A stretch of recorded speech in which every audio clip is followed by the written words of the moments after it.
I think most of us might know him, but he's our amiable scholar, a father, and a mentor in the person of scholar Akinwunmi Ishola. Scholar Akinwunmi Abeeb graduated from industrial chemistry at the Federal University of Technology, Akure, and he did his MSc program in chemoinformatics under Erasmus Mundus program. So, in today's discussion, I promise we are going to learn a lot from him because he's someone I know and I know it's capable of doing justice to this topic. So, it's going to be interesting. Just take your paper and your pen and listen to the discussion as we go. So, Scholar Aviv, hope you are there. Yeah, I mean, Okay, so you have the yeah. floor now and you have 35 minutes for the presentation. Does that matter? How many minutes? How many minutes for the presentation, sir? 35 minutes.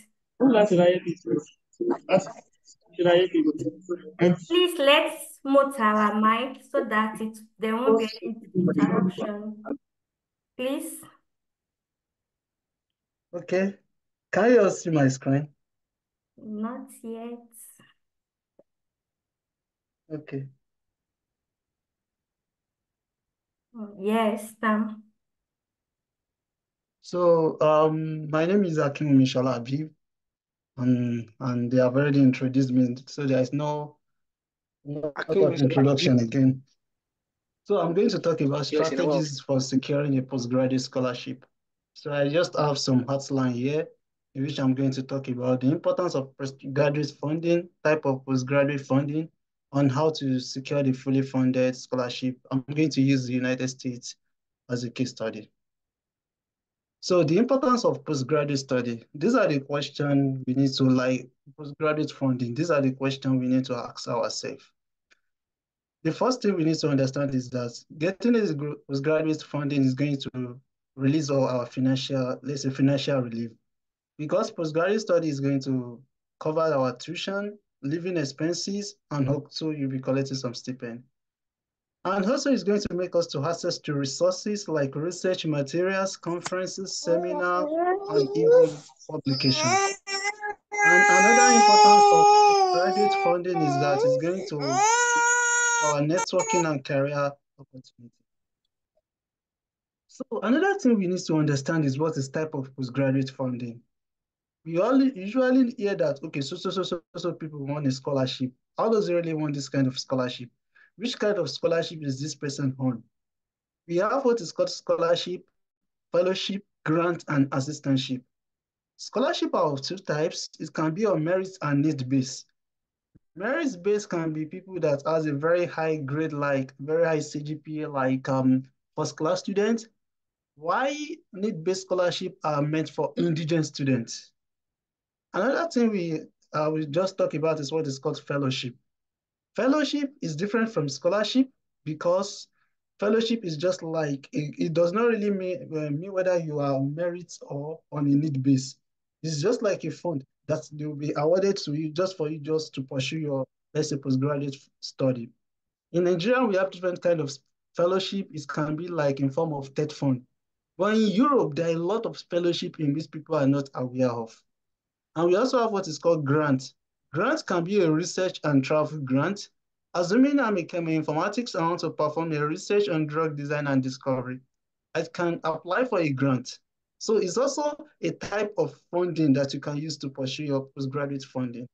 Another type of postgraduate funding is assistantship. An assistantship comes in form of different way, which are the teaching assistants, research assistants, or it can be also like administrative assistants. It depends on the kind of categories you fall into.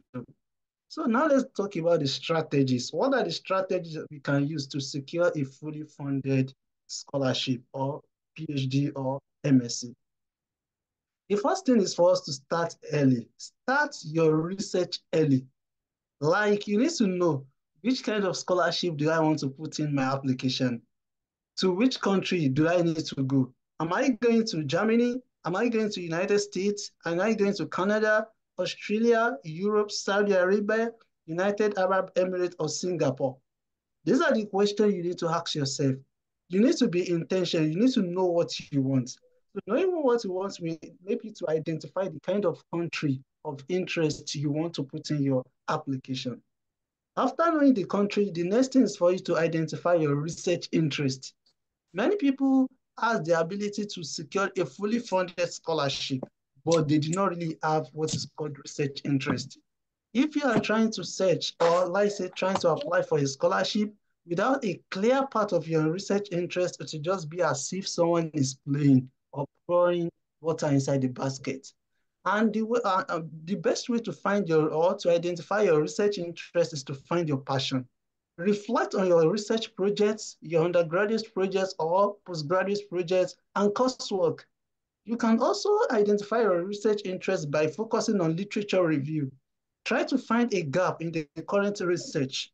Right now, we have a lot of research that or a lot of problem in Nigeria, the problem of cholera. You can identify the problem of cholera as your research interest. We have different kind of cardiovascular infection for those people that are doing medicine. You can identify that as your research interest. Another thing is for you to consult your mentor. If you are trying to apply for a postgraduate scholarship, you can consult your mentor, like your lecturer that has taught you during your bachelor degree. They know our potential and they know what kind of subjects we are good in. They can advise you that, okay, you can go for this, you cannot go for this. But before you can try to talk to your mentor, you should first know what you are good at. After identify your research interest, the next thing you need to identify is what is called research and identify potential funding source. You want to apply for a postgraduate scholarship or a postgraduate funding. You need to understand what is called university scholarship. There are internal opportunities in different universities in Europe, in US, in Canada, in Australia. All this one, they are not really publicized. You need to say, do your research that this school that I'm going, do they really have international opportunity that I can, internal opportunities that I can leverage on? Another kind of funding sources is what is called government and international scholarship. We have different kind of international scholarship. It can be Fulbright, DAD, which is in Germany, Commonwealth, Erasmus Mundus, MasterCard, Chevening. You have different kind of Commonwealth scholarship. So these are the things you need to identify. Also, you can identify private organization and foundation. Different kind of private organization and foundation have different kind of source of funding, but many people are not really aware of. Try to message them. Search for this organization online, like Gates Foundation, Ford Foundation, and Mastercard. Another thing you can try to make a leverage or exploit on is what is called the online database. You have different kind of online database that they usually put a lot of opportunities. So you need to identify a potential funding source you want to use to pursue your postgraduate. Another thing you need to, let's say, work on is what is called research potential. Identify a research potential that is a supervisor that is going to, let's say, you want to work on. Assuming you want to apply for a PhD in the United States, or you want to apply for a PhD in Australia or Canada or in Europe, you need to have what is called a research supervisor. And for you to, let's say, identify a research supervisor, you need to identify a leader in your field. You can just try to go to Google search or try to go to LinkedIn, try to look at different academic publications this person has produced. Try to go to a conference presentation. Conference presentation is going to help you a lot in order to identify a research supervisor. Recently, I have the opportunity to attend a conference last 2 weeks. So I met a lot of people. Well, so after we are trying to discuss, a lot of them, they are talking about their kind of research and the kind of opportunity they have in their lab.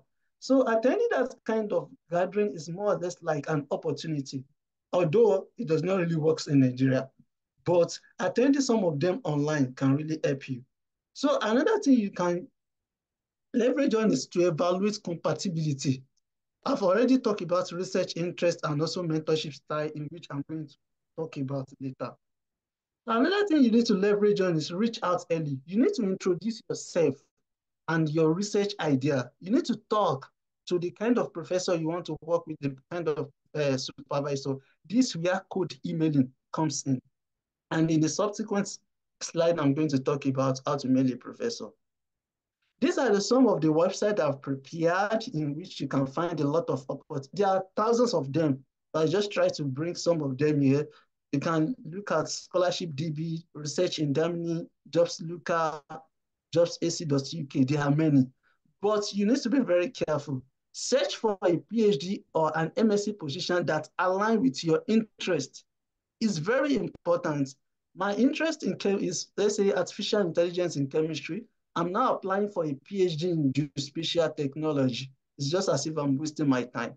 So you need to know the kind. You need to search for a PhD or MSc position that align to your interest. It's going to help you a lot. So you can make use of findaphd.com. I make use of findaphd.com because you can make use of phd.com by featuring the kind of interest you are interested in. So another thing, another strategy that we need to work on is what you need to read eligibility requirements carefully. There is difference between eligibility requirements and selection requirements. If you are not eligible for a scholarship, they cannot select you. It's not a course. You must be eligible. So you need to know what are the eligibility requirements. A scholarship is saying that you must have a CGPA of 4.5 or 4.3, and you have a CGPA of 3.2, and you are thinking that see, a miracle is going to happen. A miracle can happen, but you need to know that the miracle is 0.0001% because you did not study what is called the eligibility requirements carefully. And eligibility and application requirement is pretty important. We have what is called the general requirements, what is called the specific requirements. General requirements are like academic achievements, research experience, and work experience, or research interest. While specific criteria can be country-specific and fit specific prerequisites. Like there are some scholarships that only focus on people that are from Africa or less developed country. If you did not fall within that range, you might not be selected for that kind of scholarship. It means you did not really do your research very well. So doing your research very well regarding the eligibility criteria and application requirements is going to help you a lot. Another thing you need to keep, let's say, try to work on is what is called documentation. You need to work on your transcript, CV, resume, or academic CV and statement of purpose. And also you need to be intentional regarding your letter of recommendation. If the scholarship let's say that, okay, you need to submit like 3 letters of recommendation and you are submitting one, it means you are not paying attention to the eligibility requirement. Mind you, eligibility is different from selection. If you are not eligible, you cannot go to the selection. And we need to understand the concept of what is called an ID candidate. What is an ideal candidate for a scholarship application? I'm going to talk about that when I'm talking about how to navigate the United States. The next thing is for you to pay attention to details. When applying for a scholarship, pay attention to details. These are the strategies that many of us lack. The scholarship is saying that, okay, you need to submit just a single page cover letter. You started writing 3 pages, 4 pages. No, you are not paying attention to details. They say that, okay, try to submit a well-detailed 2 pages CV, but you started submitting 3 pages CV, 4 pages, 5 pages. It means that you are not paying attention to details. So paying attention to details is going to help you during your application. And paying attention to these details, I'm going to talk about 2 types of CV here. We have what is called the Europa CV, which is pretty common in the Europe, and we have what is called normal CV. Assuming you want to apply to the United States and you are using Europa CV formats to submit an application in the United States, you might have a rejection because the system here in Europe is different from what they are using in America. Europa CV here consists of your passport, your date of birth, blah, blah, blah. But in the United States, they don't really need that. So you need to pay attention to details in which kind of academic CV you need to submit. It's not only academic CV, all the, let's say, application material. And paying attention to details is going to help you to know if your CGPA, based on your academic achievement, align with this scholarship. Maintaining a very strong CGPA is going to help you during the application process. If they say that your CGPA should be 4.5 or 3.5, or let's say 2.5, and you are not having up to that, it means you are not paying attention to details. So you need to look very well. What are the kind of materials or what are the kind of requirements I need for this scholarship? And also you need to pay attention to relevant coursework.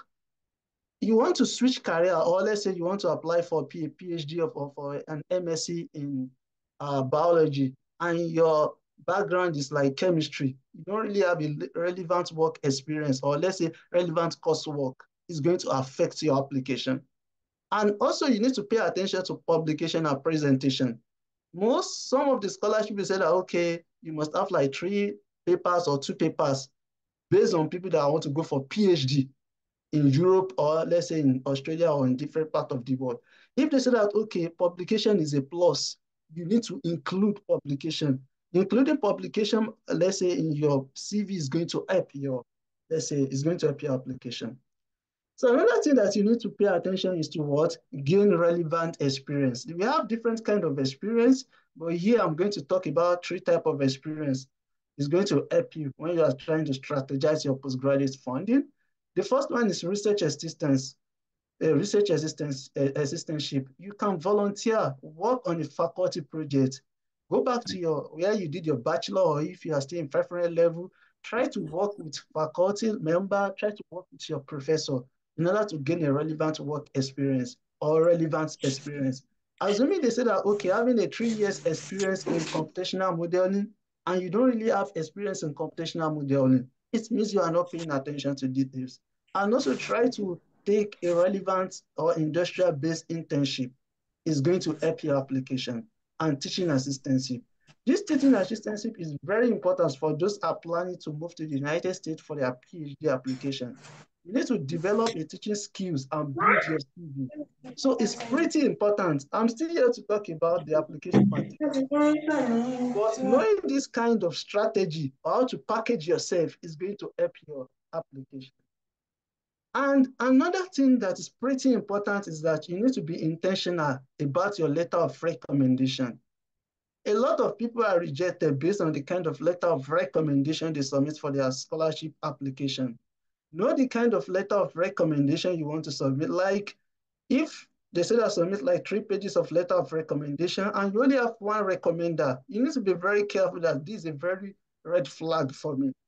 So you need to be intentional about the letter of recommendation. And you need to be careful. It's not compulsory that a professor should be the only one to recommend you when it comes to recommendation letter. During my time when I'm trying to apply for postgraduate scholarship, I make use of 3 recommenders, but 2 academics, 1 professional. The 2 academics are like my professor. Like it's not even compulsory they should be a professor. It can be a doctor, it can be a mister. The most important aspect is that can this person write a well-detailed information about me.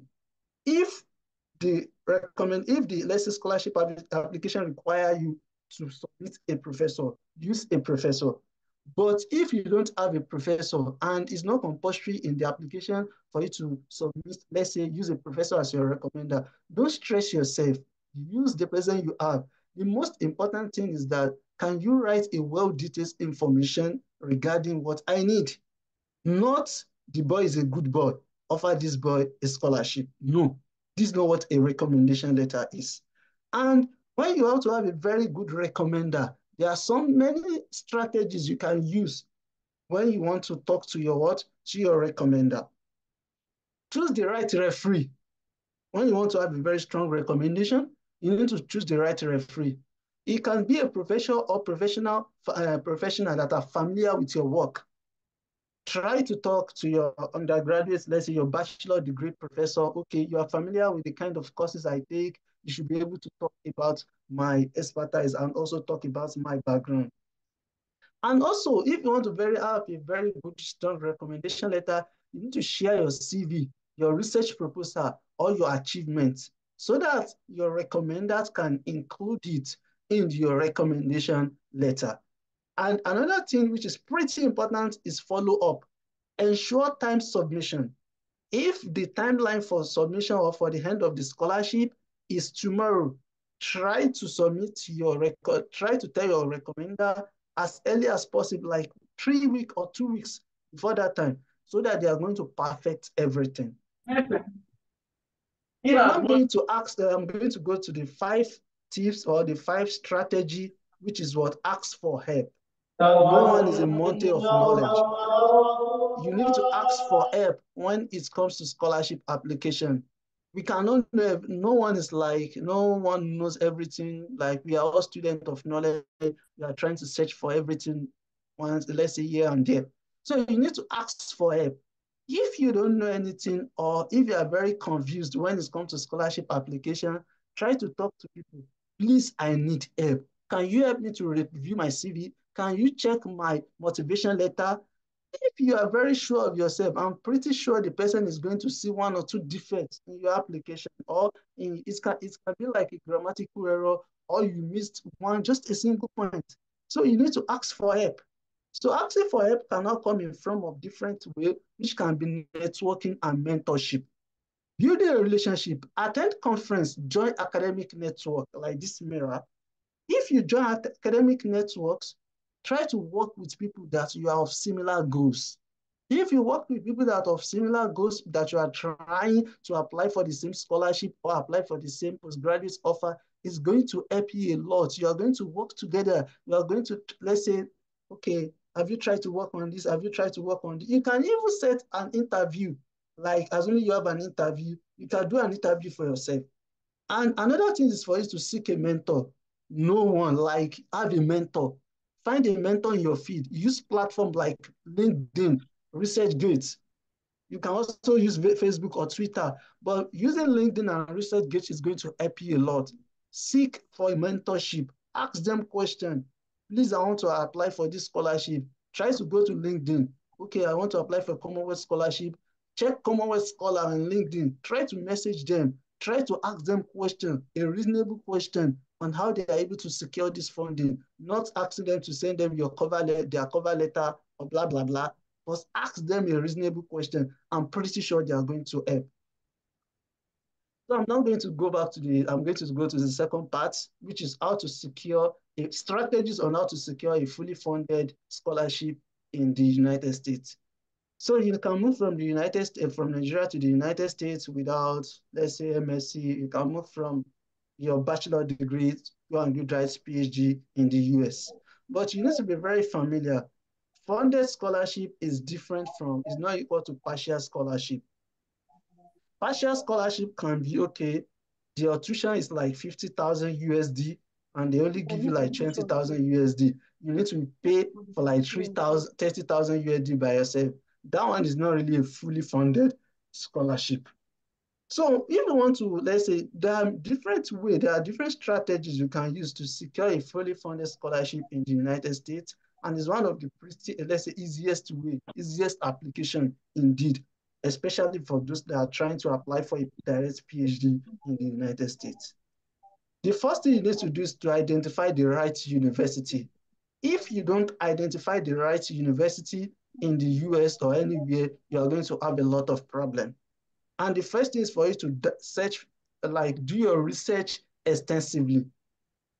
Try to Google search. Start looking for reputable websites and database, like not only Neraland. Try to Google. Bring your, like take out your system or your phone. Google. Look at reputable website and database based on your research interest. But we have what is called R1 University. A R1 University is a doctoral, very high research activity university in the US.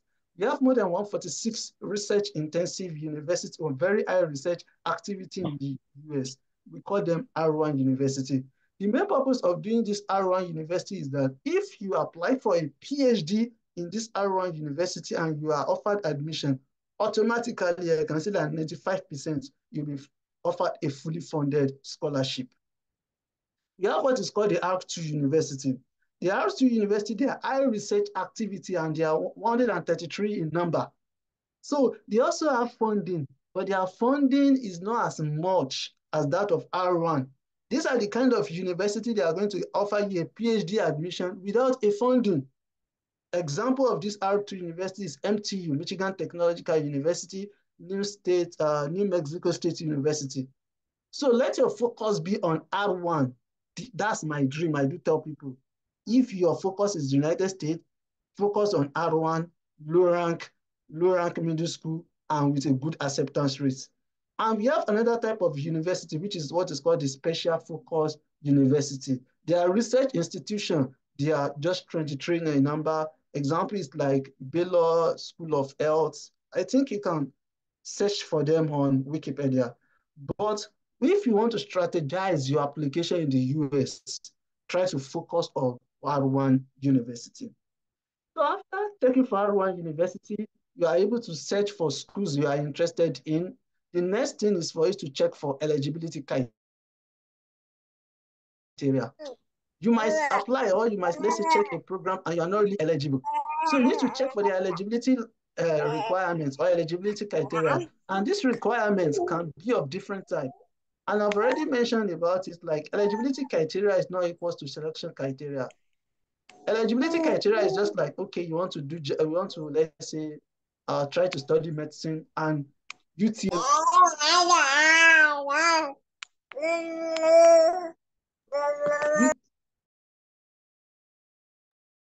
can you hear me? Yes. Okay, you Yeah, like eligibility criteria and selection criteria are not the same thing. So you need to be very careful. So the first thing, you need to check eligibility criteria of a particular university. Those are the strategies you need to use. And these requirements can be field of study, can be language proficiency. Do I need to take a standardized test? So those are the things you need to check when applying for or when searching for a PhD opportunity. And only focus on scholarship where you meet almost or most of the stated eligibility requirements.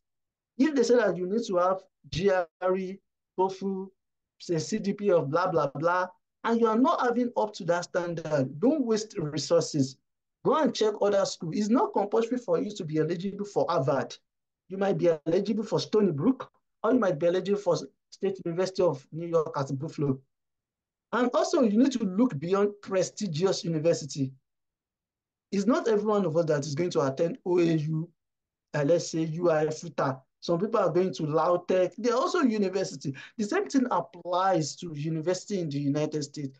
Don't let your focus to only be on Harvard, Yale, Duke, blah, blah, blah. Try to search for middle rank school. So when you are eligible, it really brings peace in you that, yes, I'm eligible for this kind of program. After eligibility criteria, the next thing you need to check is what is called the funding opportunities. Funding opportunity in the US can be scholarship, can be fellowship. But if you are trying to search for PhD or MSc in the US, a lot of them don't really have scholarship.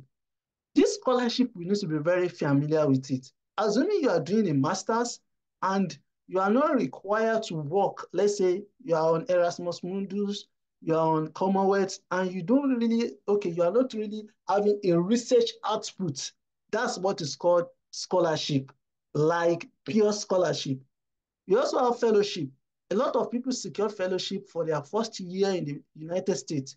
Fellowship is that you just go to class, you don't need to, let's say, be working 20 hours as a teaching assistant or blah, blah, blah. But the most common one in the US is called the teaching assistantship, which is known as the TA, and research assistantship, which is known as the RAs. Let the TAs and RA be your focus. Those people that are interested in TAs or RAs, this is where old emailing of professor came in. But if it is just fellowship, a professor is not really interested in you, let's say if it is fellowship, because you don't really need to have a lot of research output. That's why those people that are doing MSc, let's say in Europe or United Kingdom, based on Chevening, Commonwealth, you don't really, let's say, need to produce a paper, or you don't need to really need to be in the lab for like 24/7. But it's different in the US. And another thing is for you to track your application. You need to create an Excel sheet. This Excel sheet must contain your university name that you are interested in, the requirements, the deadline. So create an Excel sheet, university name, requirements, which can be test of English, GRE, academic CV, official transcripts, certificates, blah, blah, blah, and also the deadlines. Under the deadlines, you need to pay attention to priority dates. Priority date is pretty important. Priority dates are those dates that are very important, like it's those people that submitted their application before this date that they are going to consider for funding. If like it's just like, okay, in Nigeria we have first batch admission, second batch, and we have what is called supplementary. In US, you must submit your application before December 1 for some schools or December 15. Only if you submit your admission before December 1 that they are going to consider you for funding. If you submitted after December 1, they might consider you for funding. But those people that submitted before that time will be given a priority because they follow the procedure. That's why you need to pay attention to details. And also, you can mail a professor if your program requests for it. There are some programs in the US that you need to have a professor before applying. Try to send a code email. And also mail the graduate coordinator if you need some clarification. You need application fee waiver. You are not sure if you need to submit an official transcript. Try to mail the graduate coordinator. They are going to respond to your mail. And how to mail a professor PI is pretty important. Don't use a generic, let's say, a generic code emailing.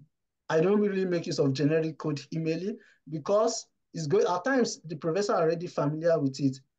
I do tell people it's very pretty easy for you to mail a professor. We call them PI, principal investigator. So the first thing is first for you just to have a subject line. Be clear, it must be concise, like just prospective PhD student inquiry or research collaboration inquiry. Have a subject line when you are trying to mail them.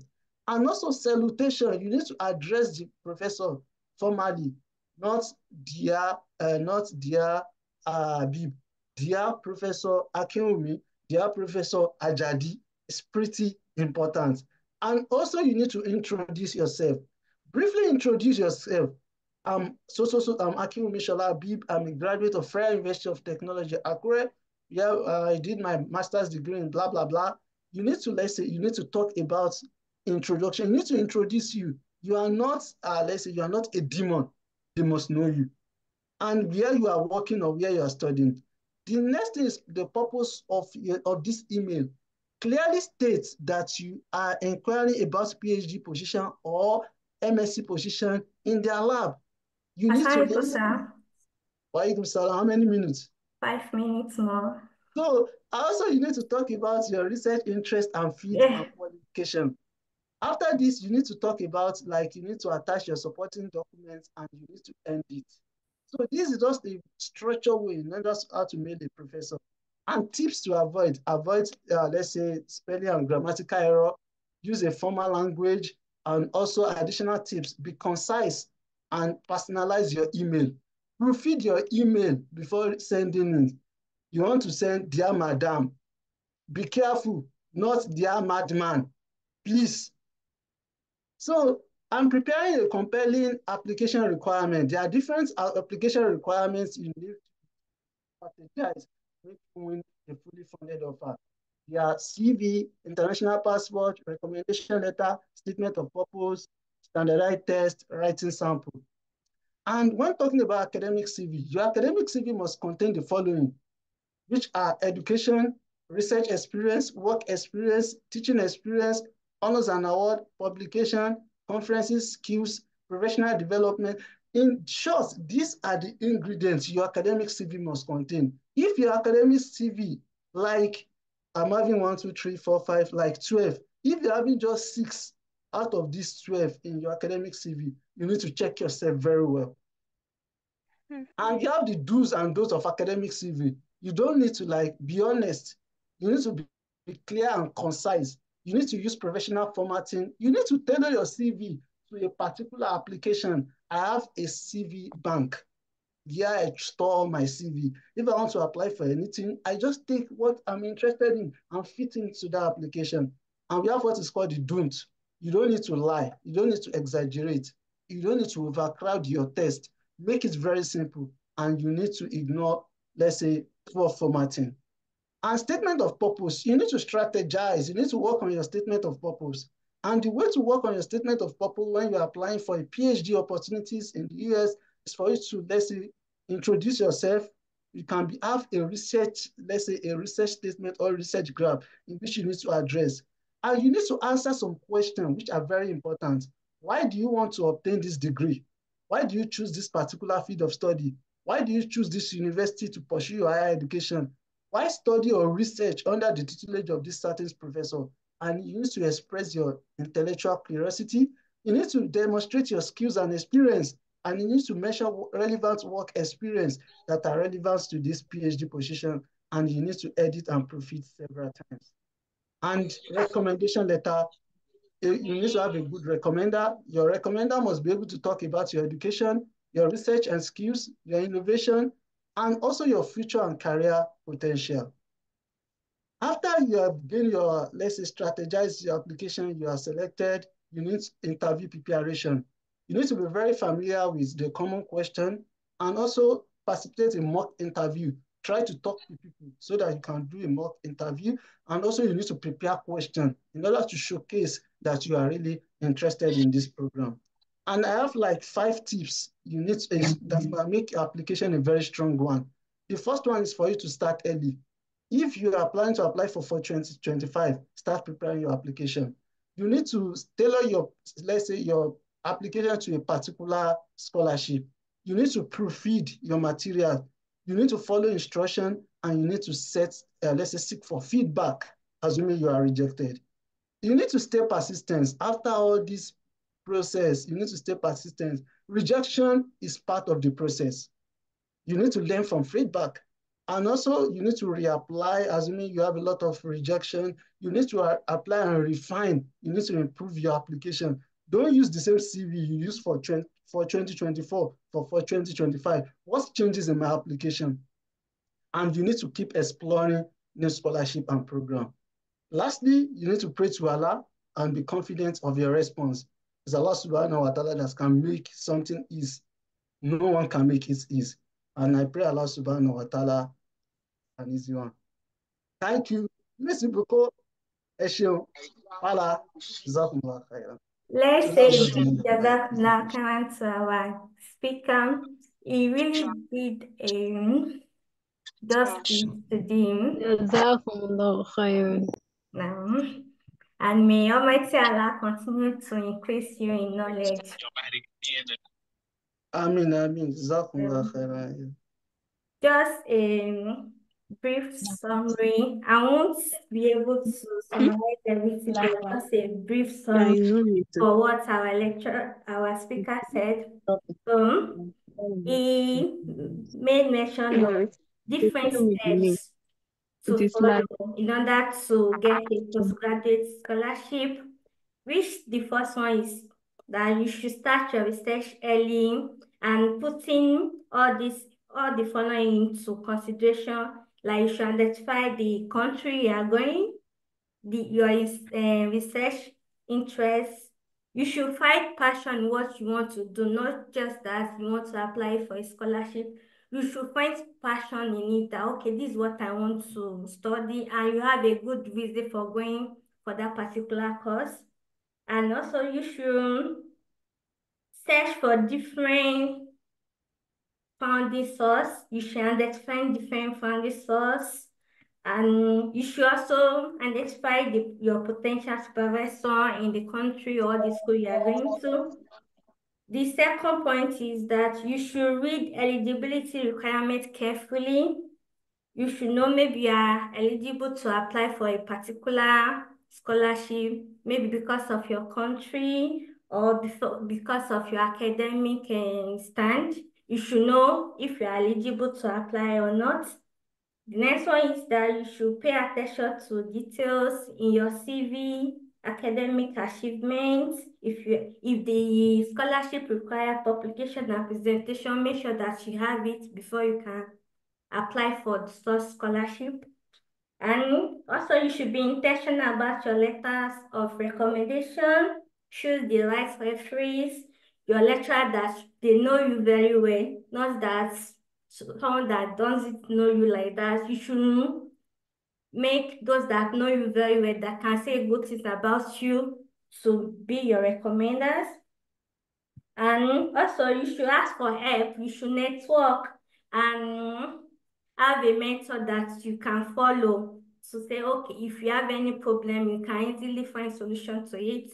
So you should network. And the scholarship in the USA, it mentioned of you should identify the right university. You should look for a reputable website, and it mentioned of this have one, how to, and special focus schools. So I won't be able to say much because of our time. And I don't know if our speaker can make the PowerPoint available for us so that we can go through Sure, it. sure, sure. I can make the PowerPoints. Let's now. No, no. I'm going to send the PowerPoints for, although I'm really, let's say, busy with this PowerPoint, but I still need to add some stuff to it, but I'm going to send it to you. Okay, Jazakumullah khairan. So if you have any question, you can ask, you can unmute yourself and ask, or you can write it down and I will ask. If you have any question, let us know. Questions? Assalamu alaikum wa rahmatullahi wa barakatuh. Wa alaikum salam wa barakatuh. Thank you so much, our speaker. You have actually done justice to this. My question is, actually, I am currently on a scholarship, but actually it's a local scholarship because it is based in Africa, and it is actually sponsored by European Union. But in between the program, we can actually have it's a master's program, and between the program you can do there should be a 3 to 6 month internship alongside with the research program. So it's a year for your coursework and the other year for your research work. So the point is you can do your probably the internship in any African countries as well. So I want to probably I don't know how to go about it. I'm looking at having it probably in South Africa, something like that, and alongside with having my research work with it. So I'm looking for a way in which I can actually twist my topic, my project work should be aligned to where I wanted to go and do my internship. Meanwhile, I have a supervisor here. So how do I match the two together, like working along with my supervisor here? And maybe if opportunity comes, if I'm able to secure the internship in that place, and how to match it together with the other supervisor in South Africa. Is that okay? So is that the question, right? Yes. Yeah, so the first thing I need to, let's say, point out is that the internship, is it part of your master thesis presentation, or internship is one and master thesis is another one?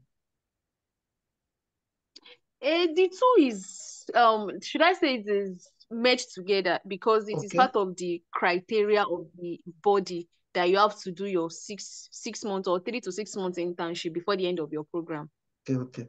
I think one thing you need to define right now is that where you want to go and do your internship, are they going to be the one to define the subject of the internship, or you are going to be the one to provide the subject of the internship? I don't know how they are doing it in South Africa, but almost all part of Europe, especially France, Germany, Switzerland, Norway, they will be the one to describe or to present or propose the subject of the internship.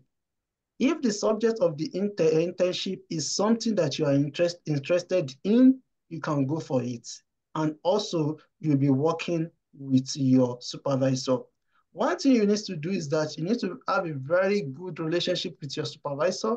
If he or she can allow you to be working remotely during your internship in South Africa, that's one thing.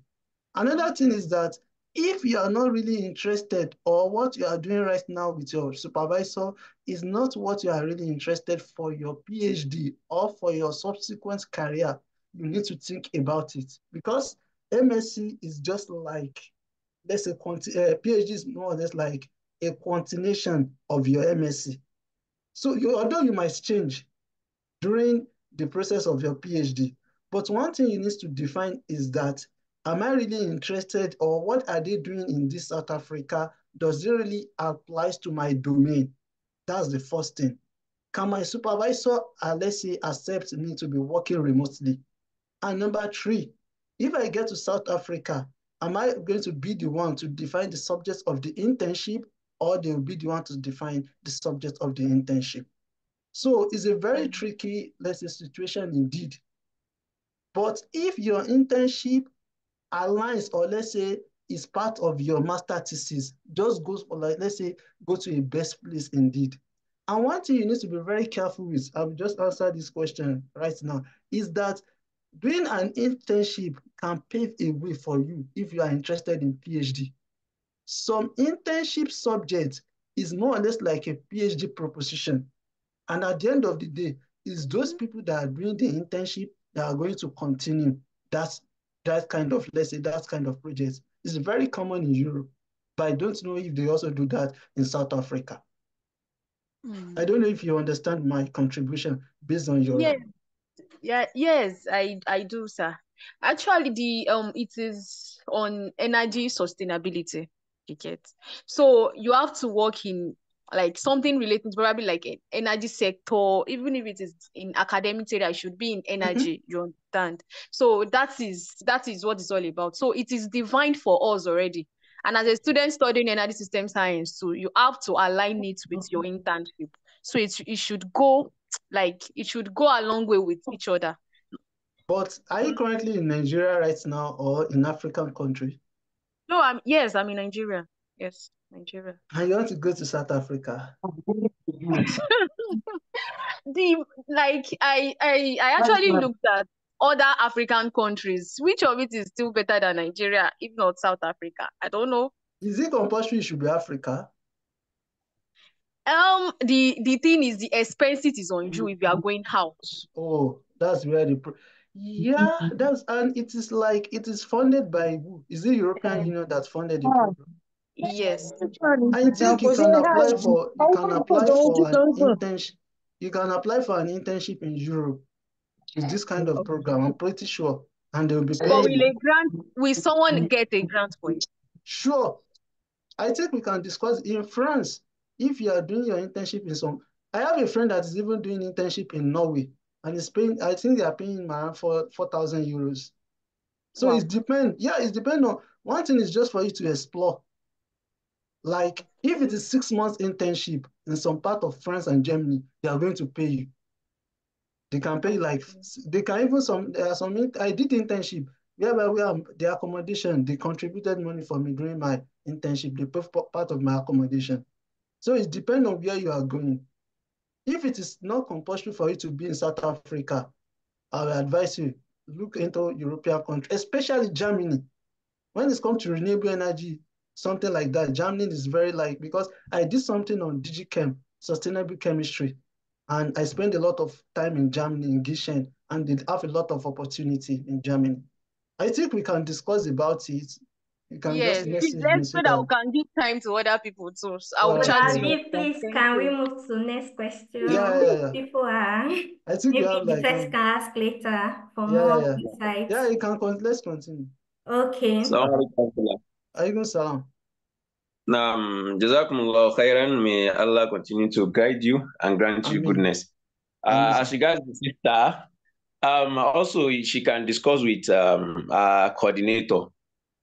Okay. It seems I'm also a European funded scholar in an African country, Mm-hmm. and yeah, so And our program also requires some level of internship in either Italy or South Africa. So, but we are still debating that. So just discuss with your supervisor, your coordinator. I think they have some things that they want to keep for us, especially the African people. Now, the second thing is to my question is presently I have a master's, and I'm also doing another master's presently. And looking at both like two edge of a sword, and both are what I'm really interested in.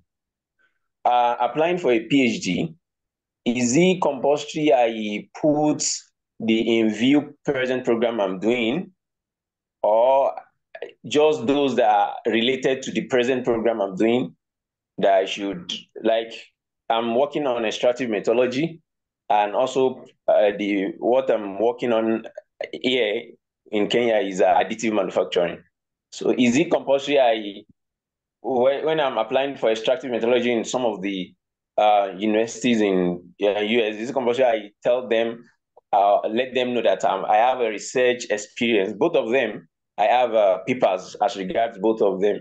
Is it compulsory I put the papers for the additive manufacturing for when I'm applying for extractive methodology, or vice versa? So that's the advice I'm seeking. Yeah. Jazakumullah. I think one thing that is pretty important is that when applying for a PhD in the US, it's not compulsory for you to have a master's. Because even if you have master's, the only thing that is going to, let's say, is that the master is going to help you is that they can only waive like 1 or 2 courses. But if the program is 5 years, you are going to use 5 years with the same person that applied with BSc. That's the first aspect I'm going to answer that way. The second aspect is that if you want to put MSc in view inside your CV, or you want to put it inside your application process, you must be able to, because when you are applying and you fill MSc in view, you must be able to upload a transcript during the application. And if you are not able to upload a transcript during the application, you are not going to force to another stage. So one best thing you need to do right now for me, and I did it and it's worked out, you can put that MSc in view in your application, in your CV. Now try to mail the graduate, you can try to mail the graduate coordinator and inform them your situation, that blah, blah, blah. I'm currently doing my master's degree, but I'm yet to have my certificate, my transcript or certificate. That can I apply with this so. They are going to let you that, okay, it's not compulsory. So that by the time you are writing your SOP, you should be able to include that, okay, I have this experience in so. I've worked on so. It's going to help you a lot. But for them to understand the kind of situation whereby you are facing regarding your certificate or your transcript, in which for them to evaluate you very well, it is better to mail them and explain the situation. They can tell you that, okay, the master's is not really compulsory for their application process. You can just remove the master's in your application materials, but you can state MSc in view in your CV and also in your SOP. So by the time you are now shortlisted for the interview or for their, let's say, interview, they are going to know much, let's say, know more about you. But if you have your transcript with you for MSc, even if it's just a 1 semester transcript, and you are sure that you are going to finish your MSc between so period before the resumption date, or when you resume immediately in US, you can use it. But if you are not sure of when you are going to finish, or let's say have your certificate, you need to be very careful so that you will not be using MSc to apply. I don't know how it works in Kenya, but it's very dangerous when it's like Nigeria, because you won't have your MSc after you even finish your MSc, you still be battling with some problem. So it is better just to use bachelor certificate. So you just need to look at how they operate in Kenya, blah, blah, blah. Exactly. So I think that, but I have someone that make use of it this year, apply to US with just bachelor degree. And the person is already a MSc holder and he's got their, let's say, full funding. the what's it called? What my bone of contention? I'm very sorry for the time. Bone of contention was that I already have a master's. I already have a master degree. So it's a second master degree I'm doing. That's why I said, is it compulsory to reference it because of the research experience? Is a Is different it the two first one different. that you are planning to reference or the second one? No, as in depending the second one. I mean, as in the second one, the in view one. That In is it view, compulsory? it's not As in compulsory. depending on the research experience. That's what I meant. Yeah. It's not compulsory. Use the one Okay. that align with what you want. Okay. And Okay. just to make let's say to make the story genuine and to make the story, let's say, interesting. Okay. Okay. Now, Jazakallah khair. Okay, I have a Naam, question Assalamu alaikum. here. Yeah, excuse me, please. I would like to ask this question because it has to do with the last question that was asked. Okay. All right, thank you very much, our speaker and the organizer of the webinar. We appreciate your efforts and may Allah reward you. Yeah, given that you said you are what's called an Erasmus scholar, I would like to ask this question. Erasmus majorly is for master's program. Do you think it would sound like a kind of red flag if you should put on your CV that you're already in the master program, although with hope that you're going to round up before the next intake? Do you think it's a kind of turn off that they would wonder, why do you need another master's when you're already in one? No. That's one. Secondly, is that what is the limit of the number of application per program that you can submit? Or let me say, what number of program can you apply to at a short, maybe in a year for Erasmus, before you can say one will disqualify you from the other? Thank you. Okay. I think the first question, having a master's and applying for another master in Erasmus is not a problem. Even there are some program in Erasmus that those people that are selected are those people that already have MSc. I have someone that did MSc in UK under Commonwealth and is doing another master's in Europe under Erasmus. So what is most important is just for you to write your story very well. They don't care. And you can just try to justify the reason why you want to, let's say, do another master's. If you are able to write your story very well, you don't have any problem. They are less concerned if you have one master, two master, three master. You can do Erasmus. After your Erasmus, you can also do another master's as long as you're able to justify it. And based on the number of applications for Erasmus, as at 2019, they have already scrapped it. You can apply as many as possible. You can apply to like 8, 9. As at last year, there's like, it's unlimited right now, but apply to only program that's really aligned to your interest. So before, people be saying that the maximum number of Erasmus you can apply is 3. No, you can apply to as much as possible. You can apply to 5, you can apply to 6, but you need to be very careful. I think there is a particular program, I forget the name of the program, that they are still using this rule. But other programs that I know, you don't really need to, let's say, apply to just 3 applications. You can apply to 4. I think during my own, I initiated 15 applications and I submitted just 8. So I don't have any problem with it. So I think that's just my little contribution regarding it. Okay. Another question here said, is it possible for a graduate with second class upper to get fully funded direct PhD in the USA? 100%. Even 2.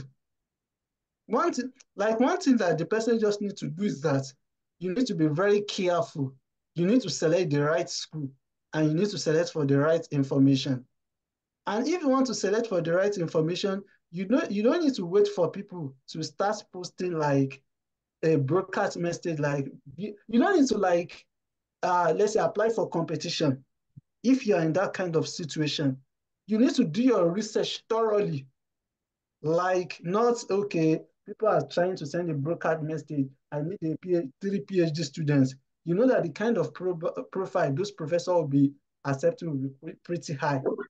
But do your research, go for a low rank school, go for a middle rank school, package your application, do standardized tests, like say have a publication, conferences, seminar, presentation, blah, blah, blah, is going to help you. So it's not really compulsory for me. And another question said, Assalamualaikum, please, Alaikum is salam. GRE required for direct PhD, or should the person just focus on IELTS? Is what a requirement? Can you repeat it? GRE required for direct PhD, Mm, or should just focus on IELTS? I will tell that this GRE of 18, there are some, like, I think COVID-19 2020 pandemic makes US to scrap GRE.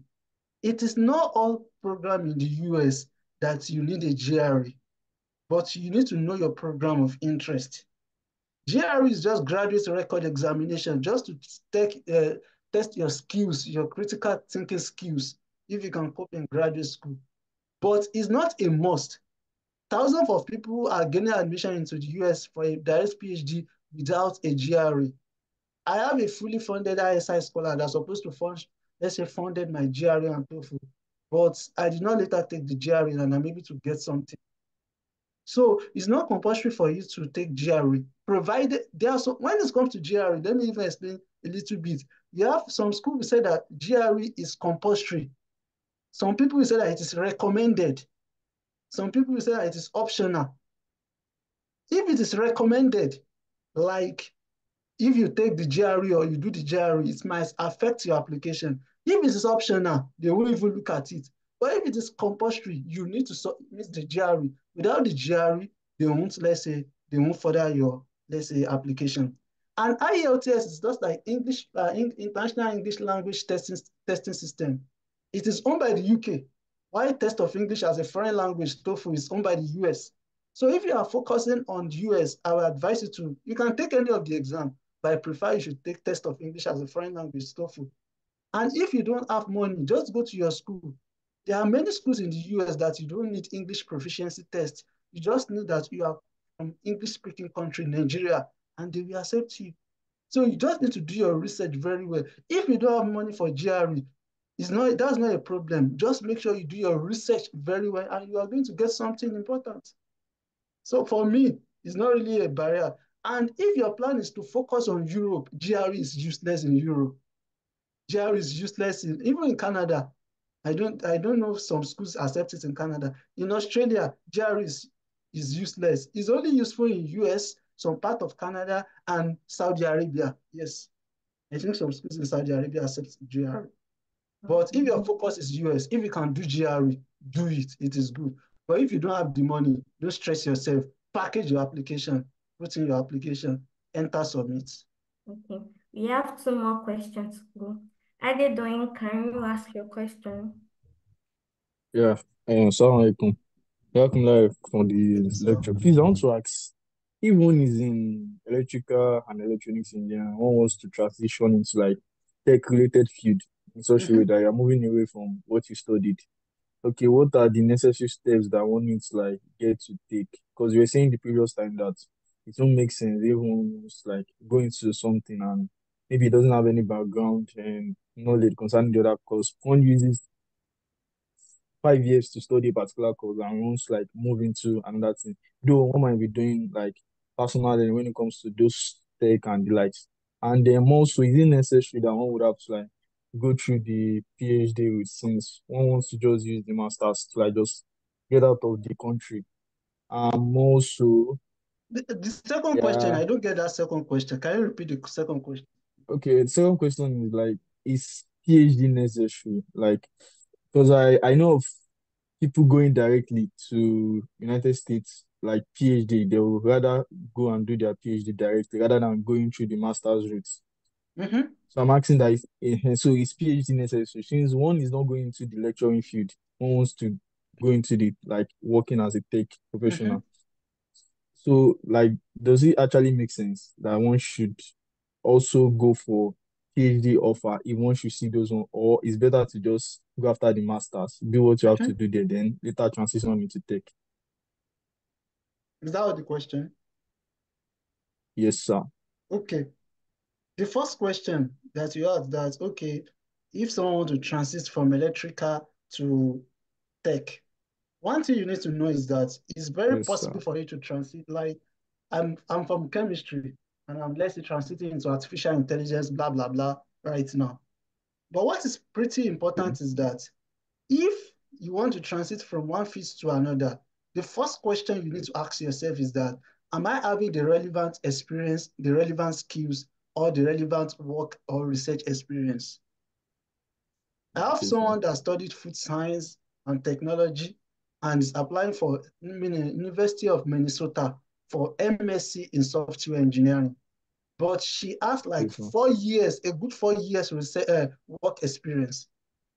If you Okay, want to sir. transit, like if the transition is pretty like something that is different, you need to have a relevant work experience. Without a relevant work or research experience, without a relevant work or research experience, it would be like a red flag. So you Okay, need to sir. work on your research experience and you need to work on your work experience. Another thing that can help you is for you to take some advanced course or some certification course.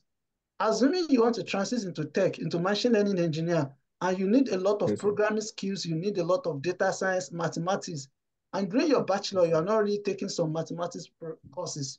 You need to be able to Yes, sir. prove it in your application. Under the certification part of your application, take some relevant online courses, subscribe to some let's say short courses, which you are going to Okay, include sir. in your CV.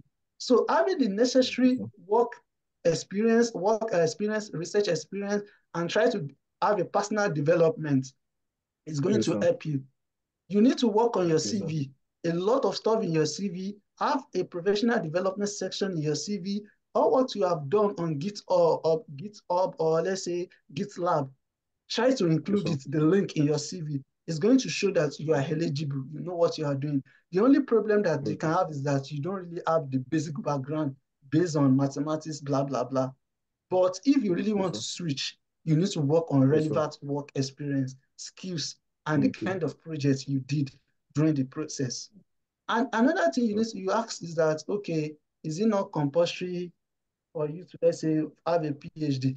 We need to remove some stuff. It's only in Nigeria, whereby you'll be thinking that if you have a PhD, you are going for academics. No, PhD is not really only for academics.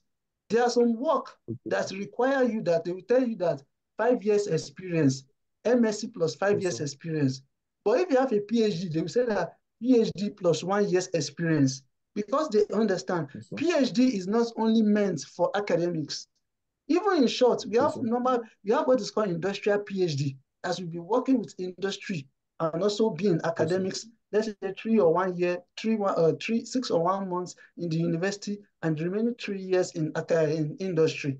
PhD is not Yes, sir. only for academics. Okay, You sir. need to first know that. And okay, you now say Uh, that, okay, since you are going to the US, why can't you go and do MSc alone? Yes, you can yes. apply for MSc, but the rate at which people that are going to the US, if you are going to the US, you're focused in the US, target PhD. PhD have a lot Okay, of sir. funding opportunities compared to the MSc.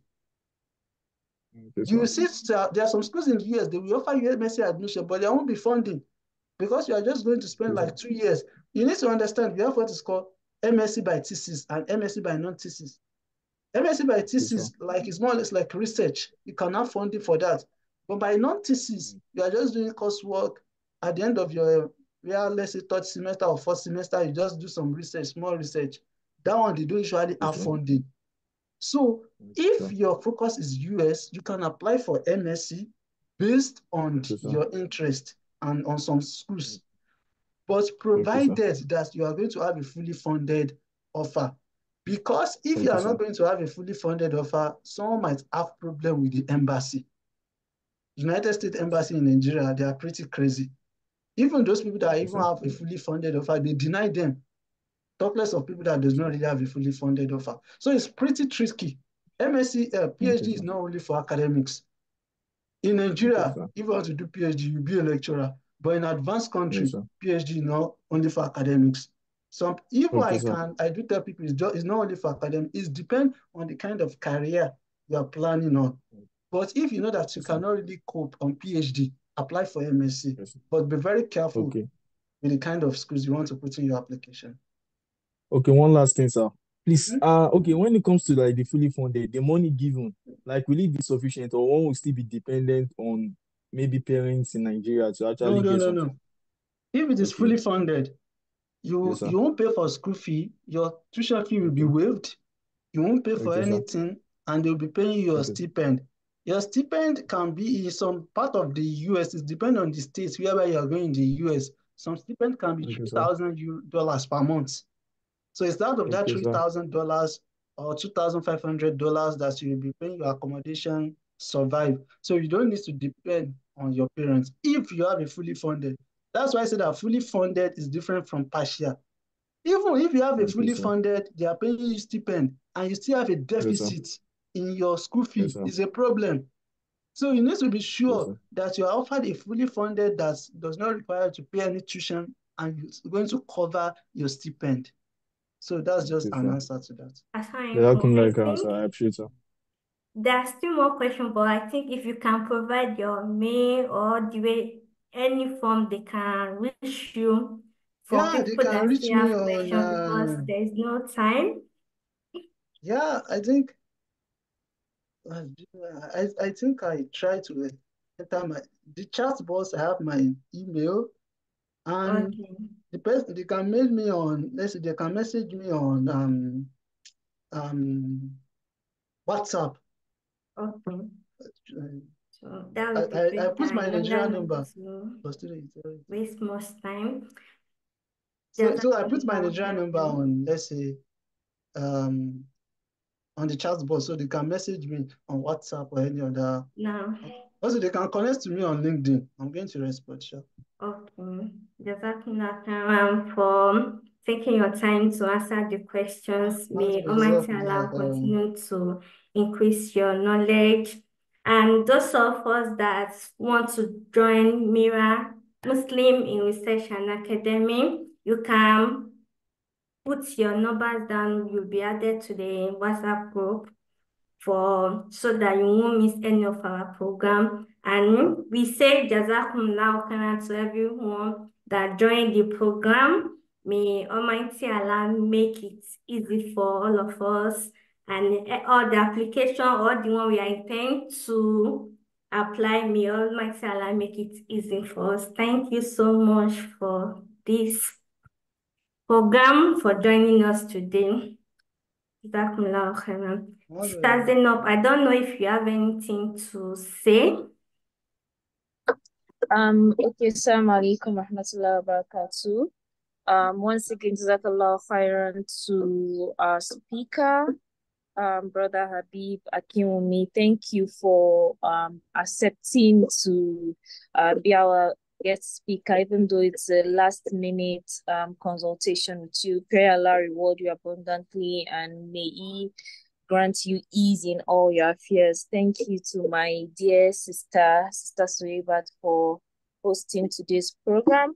And thanks to everybody who joined our program. May Allah reward everyone abundantly. And as my sister has said here, we have monthly programs. Muslims in Research and Academics have monthly program where we discuss various topics that are beneficial to people who are interested in academics and also early career academics also. Early career in academics also. So in case you are interested in joining our WhatsApp group where we post funding, scholarships, collaborations, and also to remind us about our monthly discussion, you can add your contact to the chat box and you'll be added to the group. And also the recordings are available on our YouTube page. We have a lot of our previous lectures, very interesting topics that you can go and listen to. And inshallah, this today's program would also be added to the YouTube page also. Once again, Jazakallah khairan everybody, and thank you very much for joining us. We hope to see you using the same Zoom link next month, inshallah, for the next program. Thank you. Yeah, assalamu alaikum. Please, we've not seen your number, or Mr. or Doctor. Sorry. Abeeb, please, we Plus, are expecting the okay, number. plus 234, plus two Plus three two four three four. Okay, zero sir. one 80 0180 98 59. 98559. Plus 234 01809859. Yeah, yeah, I've even typed it to the chat box. You can see. All right, sir. Thank you, sir. Alaikum salam. Okay. Assalamu alaikum. Wa alaikum salam. Double. Yeah.